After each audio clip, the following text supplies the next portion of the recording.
The sound of hammering echoed through Placerville, California, drowning out Magnolia Foster's quiet sobs as she clutched her father's pocket watch, the last thing he had pressed into her palm before drawing his final breath 3 days ago.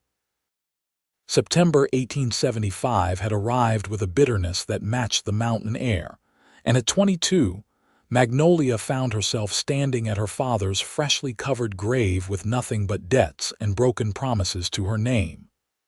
"Miss Foster," Sheriff Donovan approached, hat in his hands. "I'm mighty sorry about your father. Joshua was a good man." Magnolia wiped her tears with a lace-trimmed handkerchief, her black mourning dress billowing gently in the autumn breeze. "Thank you, Sheriff. I hate to bring this up now, but there are some men in town asking about your father's debts. Seems he borrowed quite heavily to keep that mine going, the gold mine. Her father's dream and downfall. For 5 years, Joshua Foster had poured everything into that hole in the ground, convinced the next blast would reveal the mother lode. Instead, all it had produced was debt and, ultimately, a heart attack that left Magnolia alone in the world. "How much?" she asked, her voice steadier than she felt. The sheriff shifted uncomfortably. "Near $5,000, Miss Foster. The bank's given notice. You've got 2 weeks before they take the house and whatever else you've got." Magnolia gasped. $5,000 might as well have been 5 million. She clutched her father's watch tighter, feeling the weight of impossible choices bearing down on her slender shoulders. "I appreciate your candor, Sheriff." She stood straight, her chin lifted despite the crushing news. "I'll figure something out." "You might consider Mr. Hollister's offer," the sheriff suggested hesitantly. "He's been asking about the property." Edgar Hollister, the richest man in Placerville and the cruelest. He'd been trying to buy their land for years, convinced there was gold despite her father's failed attempts to find it. "I'd rather starve," she replied, her blue eyes flashing with determination that belied her fragile appearance. Sheriff Donovan sighed. "Just giving you options, Miss Foster. This town ain't kind to women alone with debts." As the sheriff walked away, Magnolia turned back to her father's grave, her mind racing. She owned a house that would soon be taken, a failed mine, and her father's medical bills. Her teaching position at the small schoolhouse barely covered food and necessities. There was simply no way to pay off such an enormous debt. "Oh, Papa," she whispered, kneeling to place wildflowers on the fresh dirt. "What am I going to do now?" She didn't notice the tall figure watching from beneath an oak tree, his face shadowed by a wide-brimmed hat. Ruben Hayes had just ridden into Placerville that morning, dust-covered and weary from the trail. He hadn't planned to stay more than a night, but something about the solitary woman in black, standing so proud despite her tears, had caught his attention and held it. "New in town?" a voice asked beside him. Ruben turned to find a gray-haired man leaning on a cane. "Just passing through," Ruben replied, his eyes drifting back to Magnolia. "That's Joshua Foster's girl. Poor thing. Her daddy died 3 days back, leaving her with more debt than the devil himself could pay off." "That's so?" Ruben's interest deepened. "Yep. Bank's gonna take everything." "Shame, too. She's the schoolteacher here. Kind soul. Deserves better." Ruben nodded slowly, watching as Magnolia rose from her father's grave and started down the path alone. There was something in her carriage, in the way she held herself despite her obvious grief, that spoke to him. "Who's handling the estate?" he asked, his mind already turning over possibilities. "Bank's got first claim, then there's Doc Miller for the medical bills and Weber's General Store. Why do you ask?" Ruben didn't answer. He just touched the brim of his hat and started walking toward town, his spurs jingling with each step. Magnolia returned to the small clapboard house she'd grown up in, removing her black bonnet and gloves. The home that had once felt so warm now echoed with emptiness. She lit the stove and put on a kettle, though her appetite had abandoned her days ago. A knock at the door startled her. Opening it, she found Mrs. Weber, the shopkeeper's wife, holding a covered dish. "Brought you some stew, dear," the older woman said kindly. "Figured you might not be up to cooking." "That's very thoughtful," Magnolia said, accepting the dish. "Please come in." Mrs. Weber settled at the kitchen table while Magnolia poured them both tea. "I heard the bank's making demands," the woman said carefully. "News travels fast in Placerville.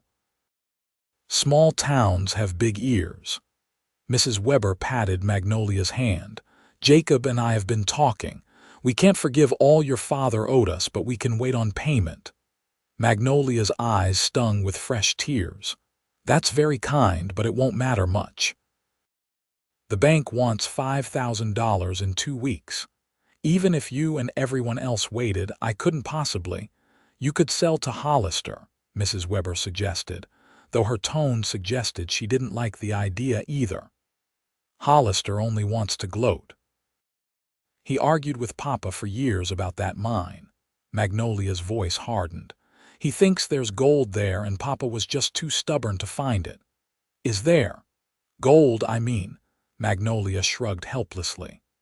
"Papa believed so until his dying day, but 5 years of digging says otherwise." After Mrs. Weber left, Magnolia sat at her father's desk, opening ledgers and tallying figures until her eyes burned. The debt was even worse than she'd imagined. Beyond the bank, there were dozens of smaller debts to nearly everyone in town. She laid her head on the desk and allowed herself a moment of despair. Perhaps she could sell everything they owned and find work in Sacramento. Or maybe one of the nearby ranches would hire her as a housekeeper. The thought of leaving Placerville, the only home she'd ever known, twisted her heart painfully. The next morning, Magnolia dressed in her simplest calico dress and headed to the schoolhouse. Teaching was her sanctuary, and the children's innocent faces were a balm to her troubled spirit. She just finished the morning arithmetic lesson when the door opened. Sheriff Donovan stood there, his expression grave.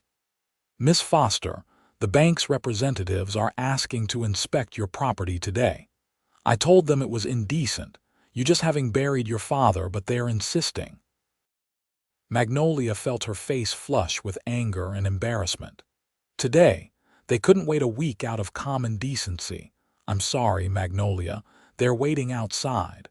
With as much dignity as she could muster, Magnolia addressed her class. "Children, please continue with your sums. I'll return shortly."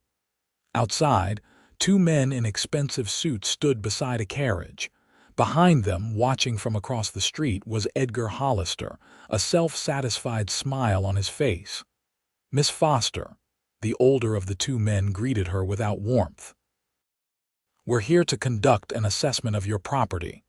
The sooner we begin, the sooner we'll be finished." "I'm teaching," Magnolia replied, her voice tense. "Surely this can wait until—" "I'm afraid not," the man interrupted. "Unless, of course, you've secured the funds to settle your father's debt." The humiliation burned like fire. Everyone on the street could hear this conversation. Parents of her students, shopkeepers, neighbors, all watching her shame unfold publicly. "You may inspect the property when I've finished my teaching day," she said firmly. "Until then, I suggest you wait or come back tomorrow."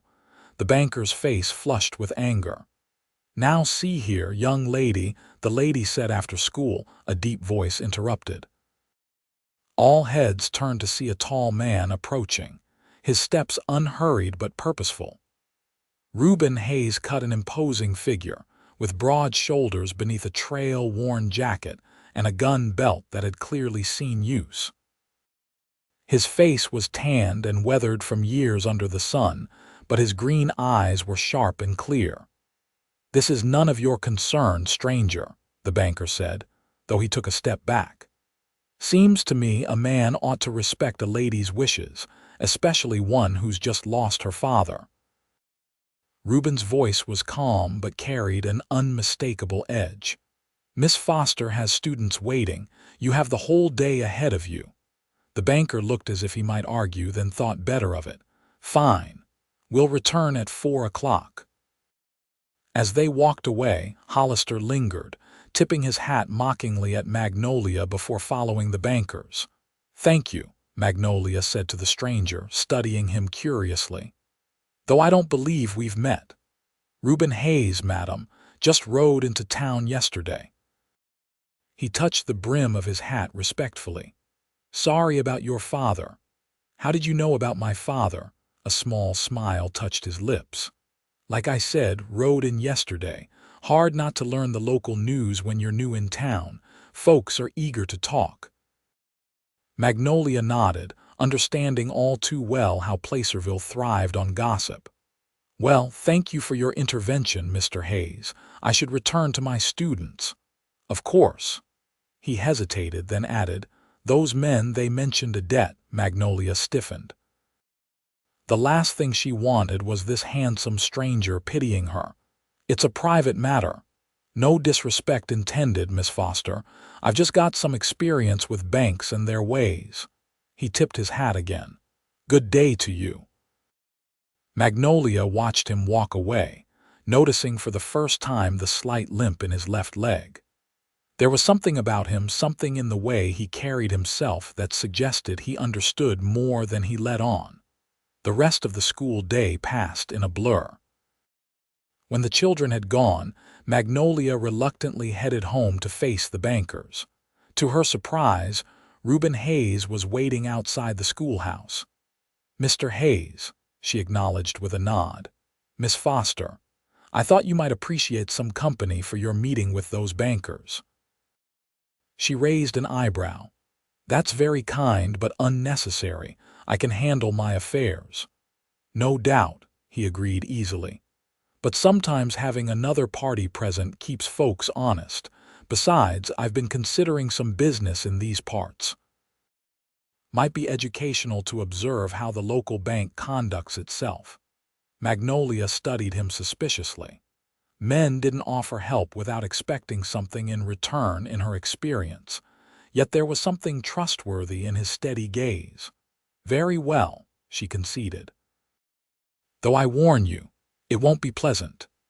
They walked side by side toward her home, Magnolia acutely aware of the whispers their passage generated.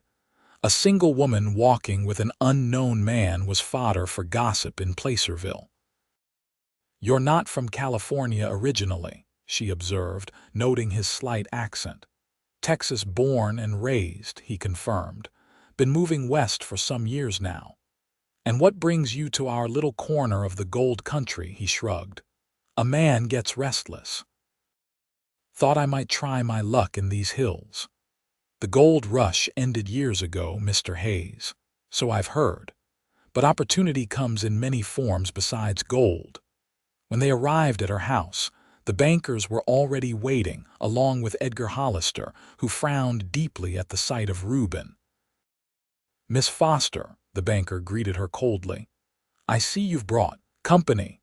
Mr. Hayes is a business associate, Magnolia lied smoothly. He's interested in my father's mining claim.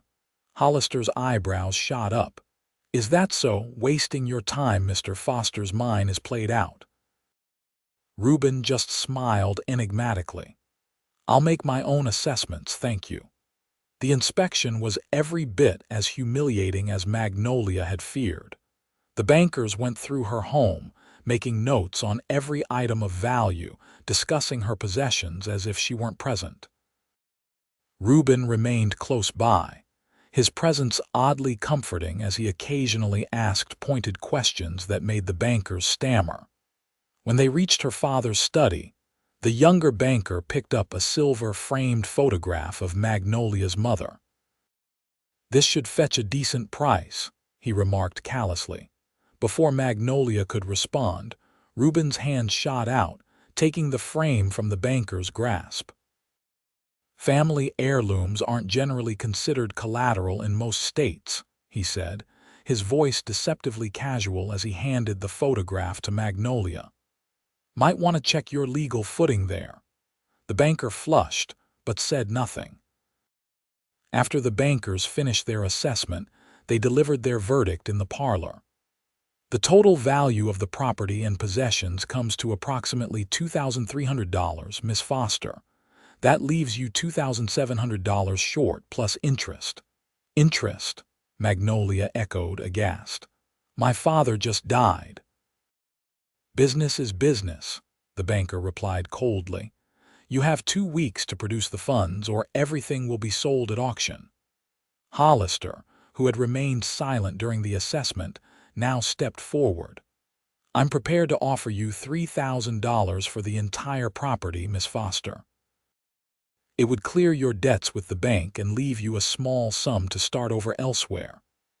"That's very generous, Mr. Hollister," Magnolia replied, her voice dripping with sarcasm.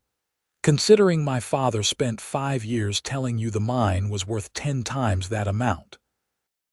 "Your father was a dreamer, Miss Foster. Dreams don't pay debts." "Neither does theft disguised as generosity," Ruben interjected calmly. "The lady's not selling today, gentlemen. She still has 2 weeks to consider her options." Hollister's face darkened. "And who exactly are you to speak for her?" "Just a man who doesn't care for vultures circling before the body's cold," Ruben replied, his hand resting casually near his holstered revolver. The tension in the room was palpable until the older banker cleared his throat. "We've completed our business here. Good day, Miss Foster." After they left, Magnolia collapsed onto a chair, the strain of maintaining her composure finally taking its toll. "Thank you for staying," she said quietly, "though I don't know why you bothered." Ruben sat across from her. "My pa died when I was 16, left us with nothing but debts and a run-down ranch. I know what it's like to have men counting your possessions while you're still grieving." The simple honesty in his voice touched her. "What happened? To your family, I mean." "We lost the ranch," he admitted. "My ma took my sisters to live with her brother in San Antonio. I headed west, looking for work." "And did you find it? Work, I mean." A smile touched his lips. "Found more than that. Found out I had a talent for making money grow." He leaned forward. "Miss Foster, I have a proposition for you." Magnolia tensed immediately. "Mr. Hayes, if you think I would," he held up a hand. "Nothing improper, I assure you. I'm interested in your father's mine." She laughed bitterly. "Then you're as foolish as my father was. That mine has produced nothing but heartache." "Maybe your father was digging in the wrong places," Ruben suggested. "I've spent time in mining camps from Colorado to California, learned a thing or two. And you think you could find gold where my father couldn't? I think it's worth investigating. Here's my offer. I'll pay off your debts in full, every penny. In return, you grant me 1 year to work the mine. If I find gold, we split the profits 70-30. 70 for you, I assume?" "70 for you, Miss Foster," he corrected. "Your father did the hard work." "I'm just following his lead." Magnolia stared at him, bewildered. That's absurd. Why would you do that? You don't even know if there's anything to find. Call it a hunch. Or maybe I just don't like seeing decent folks pushed around by men like Hollister." He stood up, straightening his hat. "Think about it. I'm staying at the Placerville Hotel, room 203. Let me know your decision by tomorrow evening." After he left, Magnolia sat in stunned silence. His offer seemed too good to be true, which meant it probably was. Yet what choice did she have? Sell to Hollister and leave the only home she'd ever known, or trust this stranger with kind eyes and a mysterious past? That night, sleep eluded her. Dawn found her at her father's grave, seeking guidance that wouldn't come. When she returned home, she was surprised to find Doc Miller waiting on her porch. "Morning, Magnolia," the elderly doctor greeted her. "Thought I'd check in on you."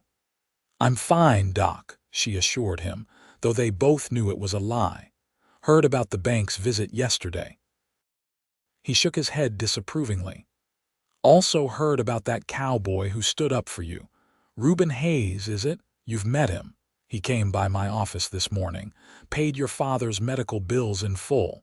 Magnolia gasped. He what? Said it was a down payment on a business arrangement you two were discussing. Doc Miller studied her curiously. Is that true? We discussed something, but I haven't agreed to anything. Well, whatever it is, he's serious. Paid cash, too. The doctor reached into his pocket and pulled out a receipt. Your account is settled, my dear. After Doc Miller left, Magnolia sat on her porch swing, turning this new development over in her mind. Why would Ruben pay her father's medical bills before she'd even agreed to his proposition? It didn't make sense. She decided to find out.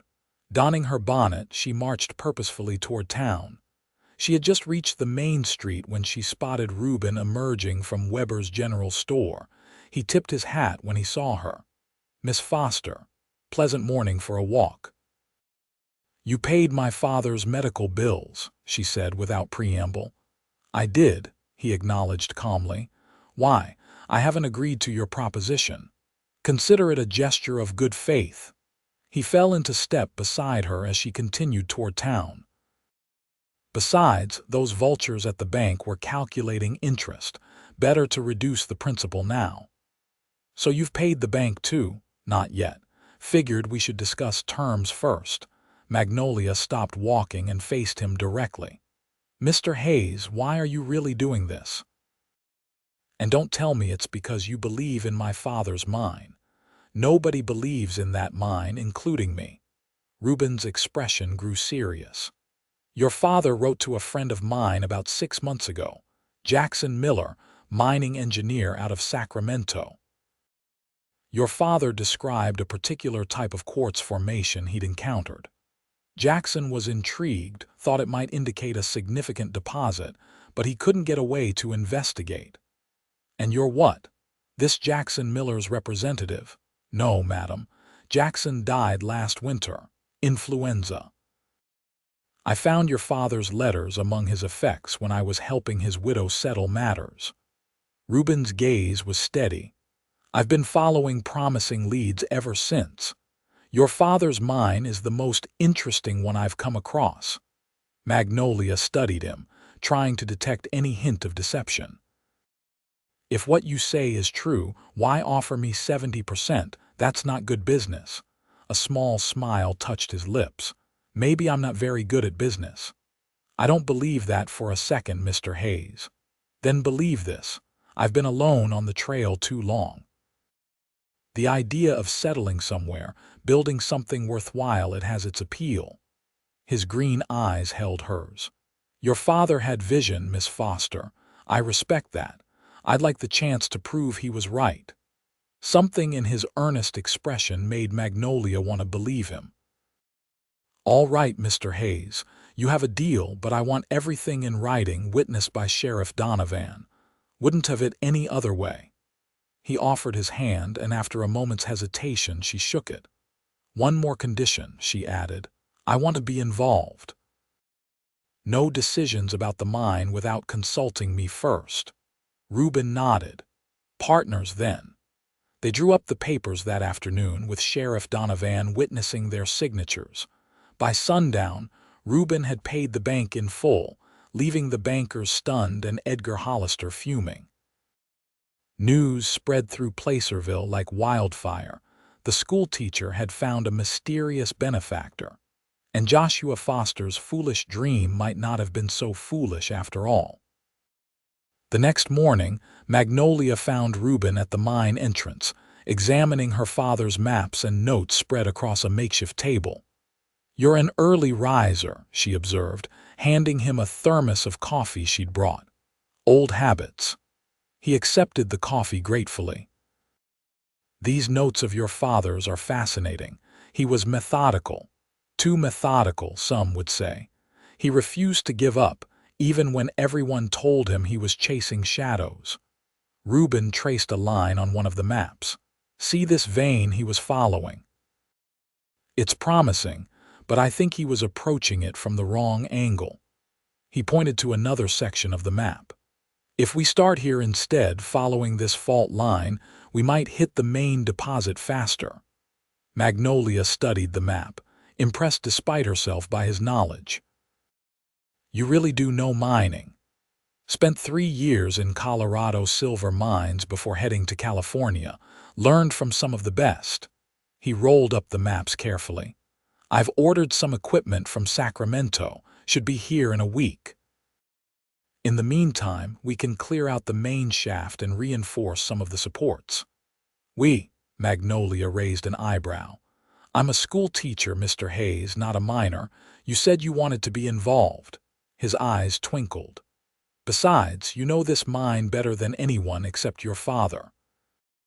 Your insights are valuable. For the next week, Magnolia split her time between teaching and helping Ruben at the mine. To her surprise, she found the work satisfying. Ruben was a patient teacher, explaining geological formations and mining techniques as they worked. He hired 2 local men to help with the heavy labor, paying them fair wages from his own pocket. One evening, as they sat outside the mine entrance watching the sunset, Ruben asked about her father. What kind of man was he? Besides stubborn, I mean. Magnolia smiled, memories warming her. Kind. Brilliant in his way. He taught mathematics before catching gold fever during the rush of '49. My mother followed him west, pregnant with me. They built a life here. Her smile faded. When she died of typhoid 10 years ago, something in him changed. The mine became his obsession, as if finding gold would somehow bring her back. You must have been close to him. We were. Even when I disagreed with his choices, I never doubted his love. She glanced at Ruben. What about your family? You mentioned sisters, too. Both married now with children of their own. We write, but I haven't seen them in years. A shadow crossed his face. The war made traveling complicated. You fought, he nodded. Confederate cavalry. Not something I'm proud of now, but at 19 you think you know everything. Is that how you hurt your leg? His eyebrows rose in surprise. You noticed that, huh? Yes, caught a Union bullet at Chancellorsville. Doctor said I might never walk again, but doctors aren't always right. They fell into comfortable silence, the shared confidences creating a gentle intimacy between them. Magnolia found herself studying his profile in the fading light, the strong jaw, the laugh lines around his eyes, the quiet competence in his bearing. For the first time since her father's death, she felt something like hope stirring in her heart. The promised equipment arrived from Sacramento, along with an experienced foreman Ruben had wired for. Work on the mine progressed rapidly, with Ruben directing operations with surprising expertise. When Magnolia questioned how a cowboy knew so much about mining, he admitted he'd spent the years since the war investing in various mining ventures across the West. I'm not just a saddle tramp, he explained with a wry smile. Though I've done my share of cattle driving too. You're a man of many talents, Mr. Hayes, she observed. Ruben, he corrected. After all we've been through, I think we can dispense with formalities. Ruben, she agreed, liking the feel of his name on her lips. Then you must call me Magnolia. 3 weeks after they began work, they hit their first promising vein of quartz. The sample they took to the assay office in Sacramento confirmed a rich gold content, enough to justify further investment. The news transformed Placerville's attitude toward them overnight. Suddenly, the same townspeople who had whispered about poor Miss Foster and her father's folly were eager to congratulate her on her foresight. Edgar Hollister alone remained sour, watching their progress with thinly veiled hostility. One Saturday afternoon, Ruben invited Magnolia to dinner at the hotel restaurant to celebrate our first strike, he explained. She accepted, though with some trepidation about how the town might view such an arrangement. She wore her best dress, a deep blue that brought out the color of her eyes. When Ruben met her at the restaurant, he was similarly transformed from his usual work clothes, wearing a well-cut suit that emphasized his broad shoulders.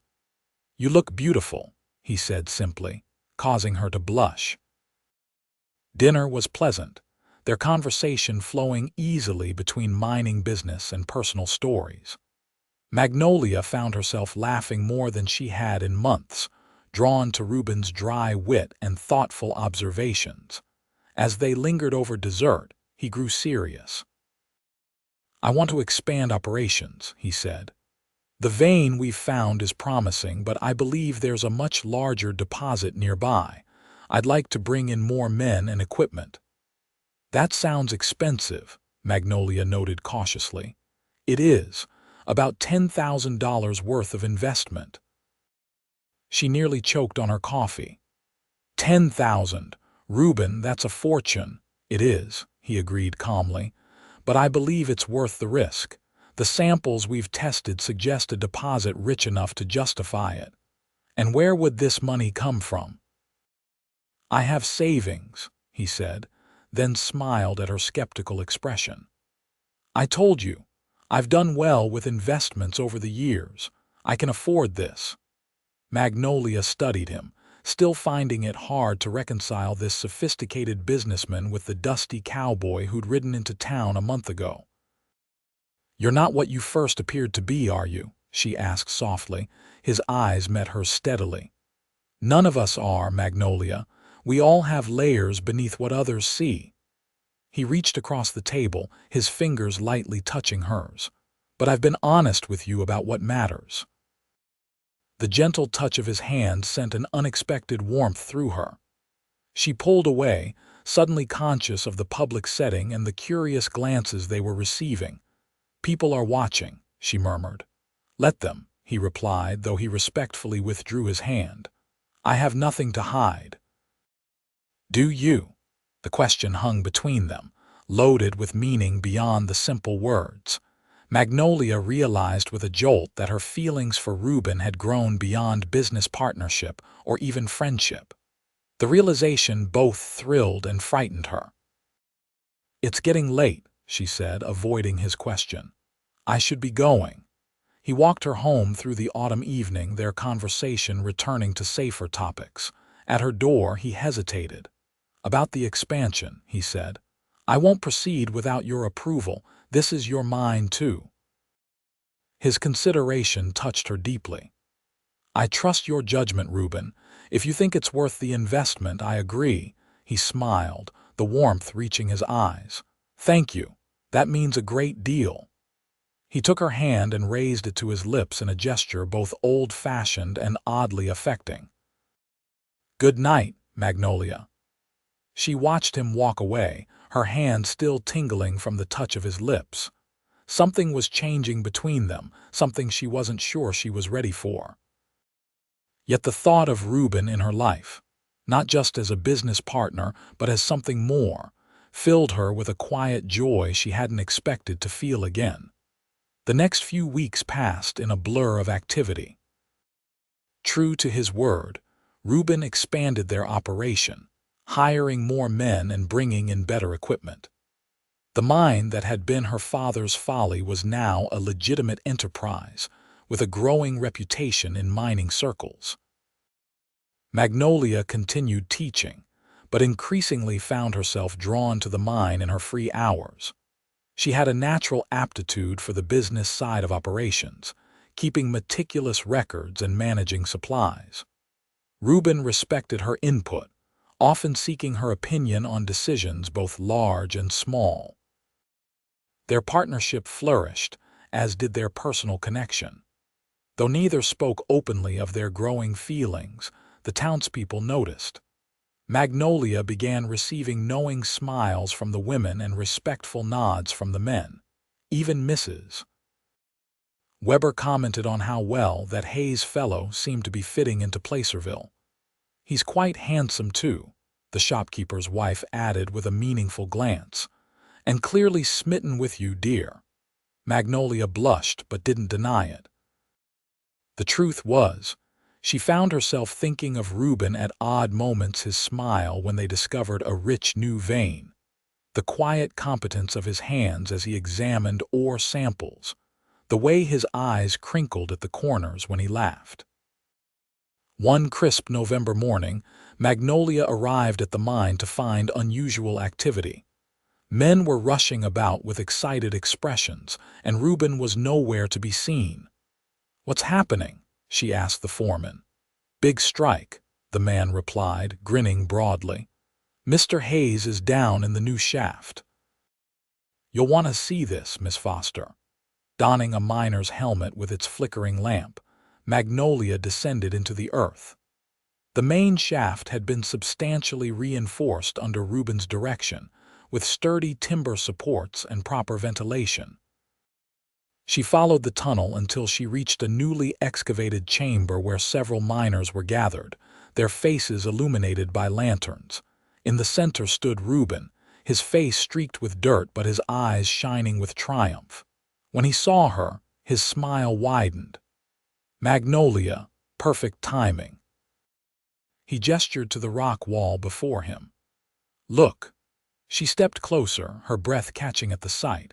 Embedded in the quartz wall was a vein of gold so rich it seemed to glow in the lamplight, snaking through the white rock like a gleaming river. "Is that?" she whispered, unable to believe her eyes. "The mother lode," Ruben confirmed, his voice thick with emotion. "Your father was right all along.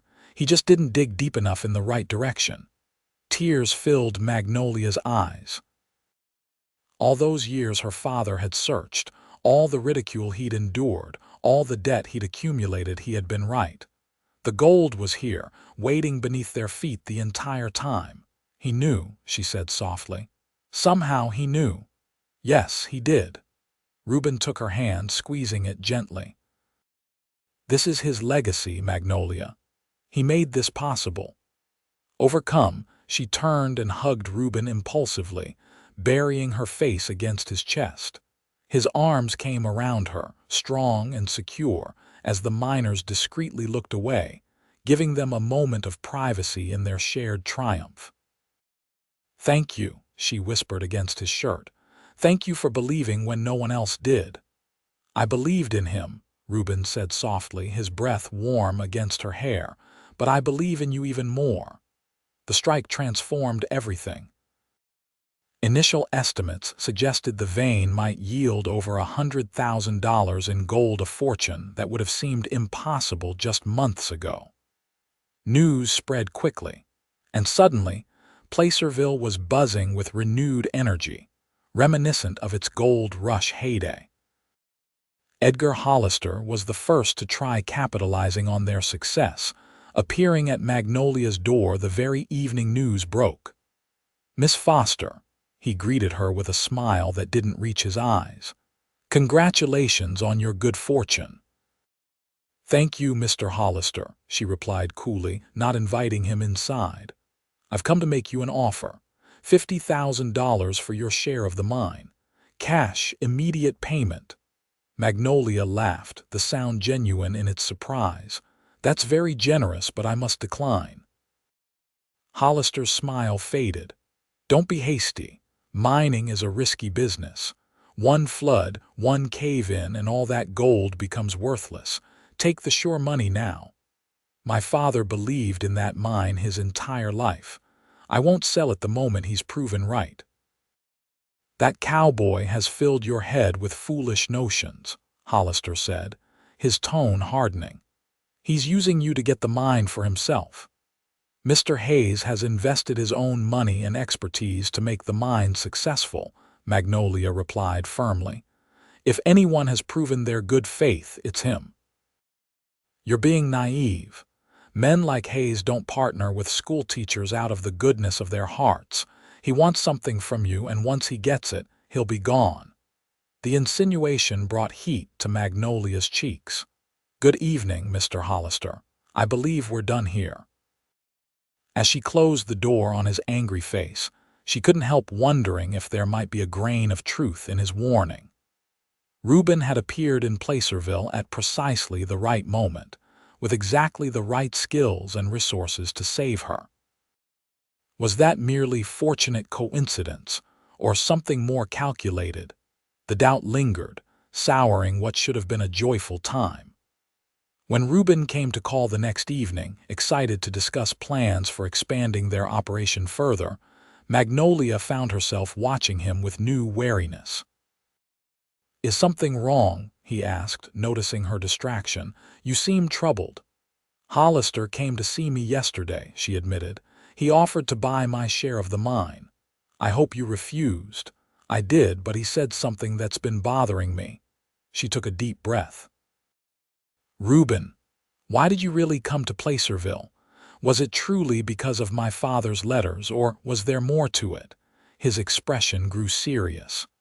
"What exactly are you asking, Magnolia?" "I'm asking if you knew about the gold all along. If you deliberately sought me out when I was vulnerable to gain control of the mine." Hurt flashed across his face. "You think I orchestrated all of this, that I somehow manipulated you?" "I don't know what to think," she said honestly. "It all seems too perfect, you arriving just when I needed help, having exactly the right knowledge and resources." Ruben was silent for a long moment, his jaw tense. Then he reached into his pocket and withdrew a folded paper, slightly yellowed with age. "I was going to give you this when the time was right," he said quietly. "But perhaps that time is now." Magnolia took the paper with trembling fingers and unfolded it. It was a letter in her father's handwriting, addressed to Jackson Miller in Sacramento, dated just 3 weeks before his death. "I believe I've finally located the primary vein," the letter read. "The geological formations match your predictions exactly. I've enclosed samples from the new excavation. If your assessment confirms my suspicions, I'll need additional investment to proceed. Any contacts you might suggest would be most welcome." "There were samples with this letter," Ruben explained. "High-grade ore, some of the richest I'd seen. When Jackson's widow gave me his correspondence, this letter stood out. I traced your father here to Placerville, arriving just after his passing." Tears blurred Magnolia's vision as she reread her father's confident words. "So you did come because of the mine?" "Yes," he acknowledged. "I came for the mine, but I stayed for you." Their eyes met, and the simple honesty in his gaze pushed away her doubts. Whatever his initial motivations, Ruben's actions had saved her from financial ruin and vindicated her father's lifelong belief. Moreover, the man standing before her now was someone she had come to trust and, if she were honest with herself, to love. "I'm sorry for doubting you," she said softly. "Don't be. In your position, I'd have questions too." He stepped closer, taking her hands in his. "Magnolia, I need you to know something. The mine, the gold there, important, yes, but not as important as what's grown between us these past months." Her heart quickened at his words and the earnest way he spoke them. "And what exactly has grown between us, Ruben?" "Something I wasn't looking for, but now can't imagine living without." His hands tightened gently around hers. "I came to Placerville seeking gold. Instead, I found you your strength, your intelligence, your loyalty to your father's memory. You're worth more than any gold we could pull from that mine." Magnolia felt a warm glow spreading through her chest. "You have a way with words, Mr. Hayes." "Not usually," he said with a small smile. "Only when they matter most." The tension between them shifted, charged with unspoken feelings. Ruben's gaze dropped to her lips for a brief moment before returning to her eyes, asking a silent question. In answer, Magnolia leaned forward slightly, closing the distance between them. Their first kiss was gentle, a tentative exploration that quickly deepened as months of growing affection found expression.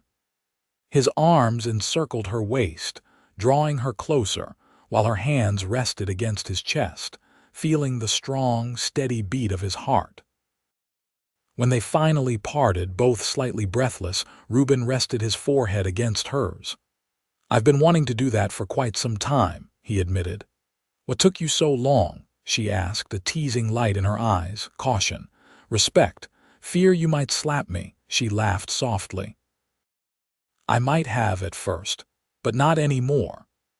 The success of the Foster mine, as it came to be known, continued throughout the winter. By spring, their operation was the largest employer in Placerville, bringing renewed prosperity to the small town. Magnolia resigned from teaching to manage the business side of the mine full-time, discovering an aptitude for commerce that surprised even herself. Their personal relationship flourished alongside their business partnership. Ruben courted her properly, mindful of her reputation in the conservative town. They attended church together on Sundays, dined regularly at the hotel restaurant, and took long rides through the surrounding countryside when weather permitted. It was during one such ride in early April 1876 that Ruben suggested they visit a particular ridge overlooking the American River. The day was perfect, clear blue skies, wildflowers carpeting the meadows, and a gentle breeze carrying the scent of pine. They dismounted at the ridge's edge, where Ruben spread a blanket for an impromptu picnic. As they enjoyed the simple meal of bread, cheese, and wine, Magnolia found herself studying his profile against the backdrop of the Sierra Nevada mountains. "What are you thinking?" he asked, catching her gaze. "That I'm happy," she replied honestly. "Happier than I ever expected to be after my father died." His smile was warm. "I feel the same way." He hesitated, then added, "I've been thinking about the future, Magnolia." "Oh, what about it?" "About what happens when our contract ends in a few months." Their original agreement had stipulated a one-year partnership, with profits split 70-30 in Magnolia's favor. That year was nearly complete, though neither had mentioned it until now. "I suppose we could draft a new contract," she suggested, though the idea of reducing their relationship to business terms again felt wrong somehow. "We could," he agreed, "or we could consider a more permanent arrangement." Magnolia's heart skipped a beat. "What kind of arrangement?" Ruben reached into his pocket and withdrew a small velvet box. "The kind that lasts a lifetime." Opening the box, he revealed a ring with a modest but exquisite diamond set in gold from their mine. She realized with a start. "I had it made from the first gold we refined," he confirmed, reading her thoughts. "I thought it fitting." "Ruben," she whispered, her voice failing her.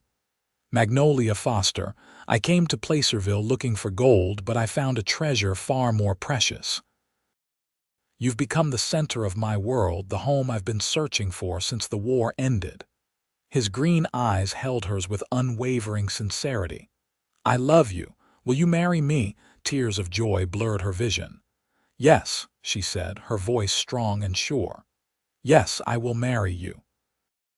As he slipped the ring onto her finger, Magnolia felt the rightness of it all, how her father's dream had led not just to gold, but to this man who had helped her rebuild her life from the ashes of grief and debt. Their kiss sealed the promise, tender and passionate beneath the California sky. When they broke apart, Ruben kept her close in his embrace. "There's one more thing," he said. "I've purchased land just outside town, 10 acres with a view of the valley. I thought we might build a home there if you approve." "Our home," she said, testing the words and finding them perfect. "I would like that very much." They were married in June in Placerville's small church, with seemingly the entire town in attendance. Even Edgar Hollister appeared, though his congratulations were stiffly delivered. The mine's employees presented them with a carved wooden chest filled with raw gold nuggets for the children's education fund. The foreman explained with a wink. Their honeymoon was a month-long journey to San Francisco, where Magnolia experienced the sophisticated pleasures of city life for the first time. They attended the theater, dined in fine restaurants, and walked arm in arm along the waterfront. Yet for all the city's excitement, both found themselves eager to return to Placerville and the life they were building together. Construction on their home was completed by autumn, a spacious two-story house with wide porches and large windows to capture the magnificent views. Magnolia took particular pride in the library, with floor-to-ceiling shelves that Ruben insisted on filling with books on every subject that interested her. "Your father valued education," he said as they arranged the volumes one evening. "I want our children to have that same advantage." The casual mention of children brought a blush to Magnolia's cheeks and a secretive smile to her lips. "About that," she said softly. "The doctor confirmed it yesterday. We'll be welcoming our first child next spring." Ruben's expression transformed from surprise to pure joy. He swept her into a careful embrace, his hands gentle as they rested against her still flat stomach. "A child," he whispered, awe in his voice. "Our child." "Are you pleased?" she asked, though his reaction had already answered her question. "More than I can say." He kissed her tenderly. "I never thought I'd have this: a home, a wife I adore, a child on the way. After the war, I didn't think I deserved such happiness." "You deserve everything good in this world, Ruben Hayes," she said firmly, cupping his face in her hands. "And I intend to spend my life making sure you know it." Their son, Joshua Ruben Hayes, was born on a perfect April morning in 1877, healthy and strong with his father's green eyes and his mother's determined spirit.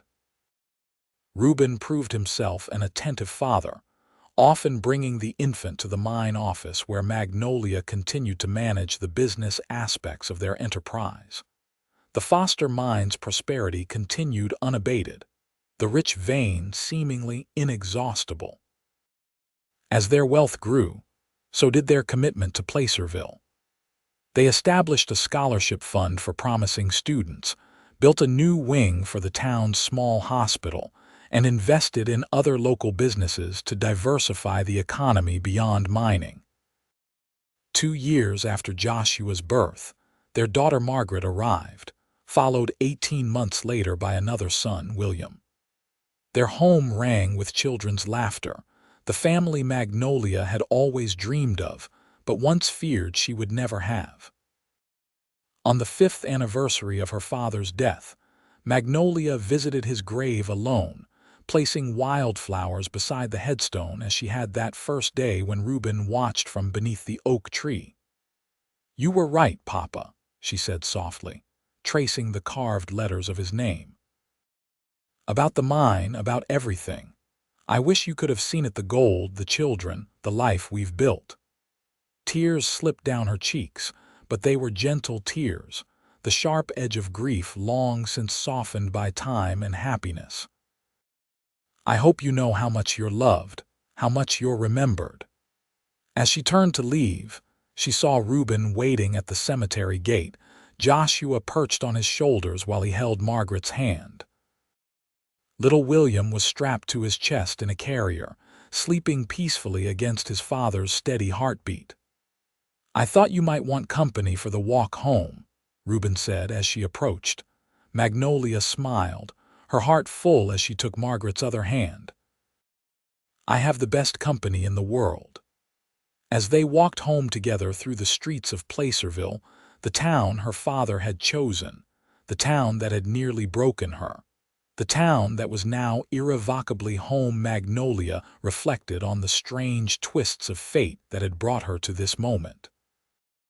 Her father's death and the crushing debt that followed had seemed like the end of everything. Instead, they had been the beginning of a journey she could never have imagined. "What are you thinking about?" Ruben asked, noticing her thoughtful expression. "About debts," she replied. "And how sometimes what seems like the worst thing imaginable can lead to the greatest blessing." He nodded, understanding in his eyes. Your father would be proud of what you've built, Magnolia. Not just the mine, but this family, this life. What we've built, she corrected, squeezing Margaret's small hand. Together. That evening, after the children were asleep, they sat on their porch swing watching the sunset paint the Sierra Nevada mountains in shades of gold and rose. Ruben's arm was warm around her shoulders, his presence a comfort she never tired of. You ever regret it? She asked suddenly. Paying my debts when you barely knew me, taking such a risk. Ruben considered the question seriously, as he did all questions. Not for a moment, he finally answered. Best investment I ever made. Because of the mine, he turned to her, his expression tender in the fading light. Because of you, Magnolia. Because of this life we've made together. The gold was just a bonus.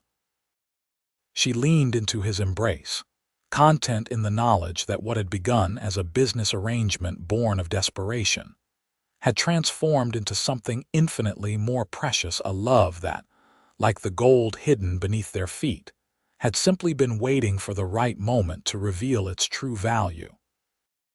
As stars appeared in the darkening sky, Magnolia closed her eyes and offered a silent prayer of gratitude for the father whose dream had led her here, for the debts that had seemed impossible until a dusty cowboy appeared to clear them, and for the love that had grown in the most unexpected of circumstances, proving itself more enduring than any gold could ever be.